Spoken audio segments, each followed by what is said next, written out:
Ah, partir en vacances, si ça c'est pas une des plus belles choses au monde. Ça permet de se changer les idées, de profiter des plaisirs simples de la vie et de découvrir le monde qui nous entoure. C'est pour ça que moi par exemple, cet été je suis parti...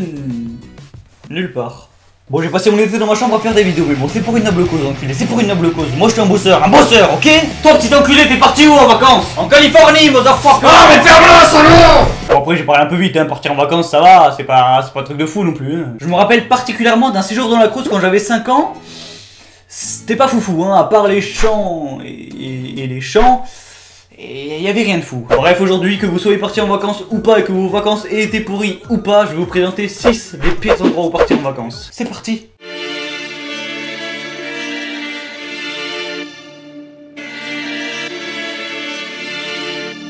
Agbogblo, putain, bon attends.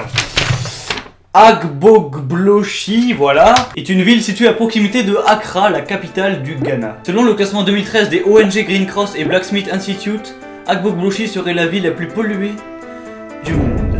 Et elle héberge particulièrement des déchets électroniques, donc smartphones, machines à laver, micro-ondes, frigo, télévision, ordinateur, Super Nintendo. C'est bon, on a compris. Lorsque vous jetez vos vieux téléphones à la poubelle, il y a de grandes chances qu'ils finissent là-bas. Une économie s'y est parallèlement développée, le trafic de déchets. Tous les jours, des jeunes escaladent les montagnes de déchets à la recherche de matériaux pouvant leur rapporter de l'argent. Par exemple, les adolescents récupèrent les vieux réfrigérateurs ou micro-ondes et les brûlent pour récupérer le cuivre, tout ça sans protection évidemment. Tous ces métaux polluent également les sols, ce qui affecte les cultures et donc l'alimentation des individus. Ces déchets provoquent évidemment d'importants dégâts sur la population et l'environnement. Des analyses ont montré des expositions importantes à plusieurs substances nocives comme l'aluminium, le fer ou encore le mercure. À moins que vous ne rêviez d'escalader des montagnes de vieux PC à toute allure, Agbogblochi n'est pas la destination idéale. Loin de là.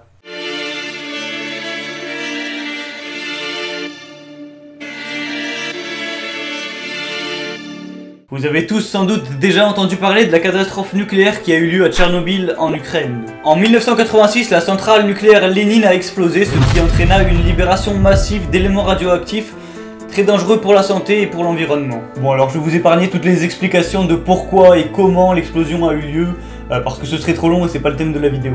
Tous les individus se situant à moins de 15 mètres de la centrale ont été évacués, ce qui a fait au total 115 000 personnes. Cet accident serait à l'origine de 4 000 cancers de la thyroïde, c'est un truc qu'on trouve dans la gorge. 30 ans après, il y a toujours des taux de radioactivité supérieurs à la normale, c'est donc pas forcément une très bonne idée de vouloir aller faire un tour là-bas.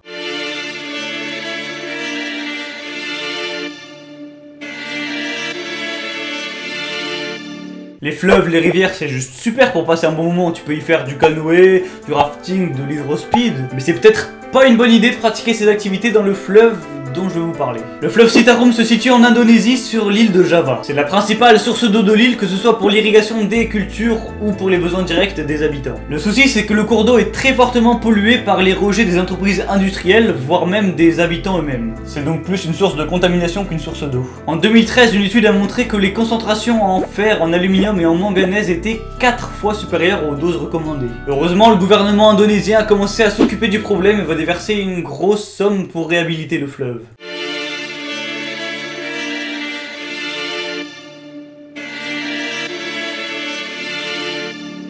Non, sérieusement, m'obligez pas à prononcer ça. Dzerzhinsk est une ville située en Russie et est connue pour avoir été la capitale de l'industrie chimique entre 1930 et 1998. Même l'armée russe y fabriquait ses armes chimiques à l'époque. Ces activités ont été réduites mais restent toujours très présentes dans la ville. Déjà que Dzerzhinsk est une des villes les plus polluées de Russie, le Guinness Book l'a même classée comme étant la ville la plus contaminée du monde. Avec l'utilisation de tous ces produits chimiques, vous vous doutez que c'est pas super pour la santé. C'est même pas super du tout parce que les habitants souffrent d'un taux de cancer aux yeux, aux poumons et aux reins bien plus important ainsi que plein d'autres maladies. Alors que chez nous l'espérance de vie est de 82 ans, là-bas ça tourne plus autour des 45 ans. Et en plus de tout ça, on peut aussi dire que la ville est quand même vachement moche. Enfin, comme tous les autres endroits que je vous ai présentés en fait.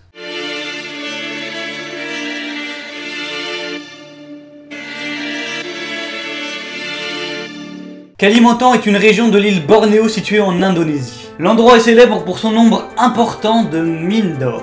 Vous vous dites sans doute que du coup c'est pas si mal comme destination, bon, enfin tu reviens avec un lingot d'or, ça fait plaisir. Sauf que l'exploitation de cet or est à l'origine d'une forte utilisation du mercure, ce qui provoque des problèmes chez la population locale, ou chez les chercheurs d'or. En France et dans beaucoup d'autres pays, le mercure est considéré comme un produit toxique. Il doit être donc utilisé avec modération et réglementation, ce qui est loin d'être le cas à Kalimantan. Environ 1000 tonnes de mercure seraient déversées chaque année sur l'île, enfin bref, un beau bordel. Du coup, aller chercher de l'or sur cette île, c'est pas forcément un bon plan, hein. Je crois que je vais plutôt rester chez moi.